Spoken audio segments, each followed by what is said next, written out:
بسم اللہ الرحمن الرحیم۔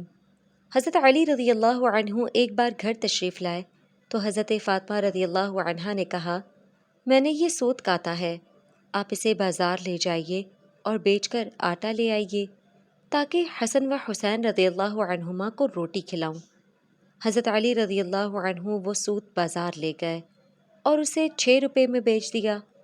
پھر ان روپوں کا کچھ خریدنا چاہتے تھے کہ ایک سائل نے صدا کی، من یقرض اللہ قرضا حسنا۔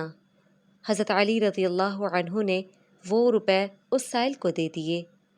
تھوڑی دیر کے بعد ایک اعرابی آیا جس کے پاس بڑی فربا ایک اونٹنی تھی۔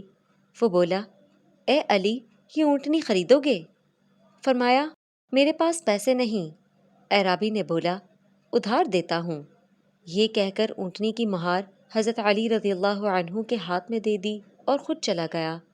اتنے میں ایک دوسرا اعرابی نمودار ہوا اور کہا، علی رضی اللہ عنہ اونٹنی دیتے ہو؟ فرمایا، لے لو۔ اعرابی نے کہا، 300 نقد دیتا ہوں۔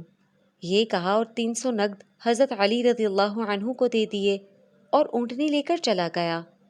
اس کے بعد حضرت علی رضی اللہ عنہ نے پہلے اعرابی کو تلاش کیا مگر وہ نہ ملا۔ آپ گھر آئے اور دیکھا کہ نبی کریم صلی اللہ علیہ وسلم حضرت فاطمہ رضی اللہ عنہا کے پاس تشریف فرما ہے۔ نبی کریم صلی اللہ علیہ وسلم نے مسکرا کر فرمایا، علی، اونٹنی کا قصہ تم خود سناتے ہو یا میں سناؤں؟ حضرت علی رضی اللہ عنہ نے فرمایا، حضور آپ ہی سنائیے۔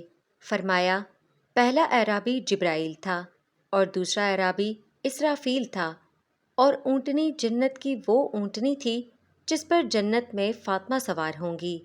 خدا کو تمہارا ایثار جو تم نے 6 روپے سائل کو دیے پسند آیا، اور اس کے صلے میں دنیا میں بھی اس نے تمہیں اس کا اجر اونٹنی کی خرید و فروخت کے بہانے دیا۔ ویڈیو اچھی لگی تو اسے لائک کریں اور چینل کو سبسکرائب کریں۔ وما علینا الا البلاغ المبین۔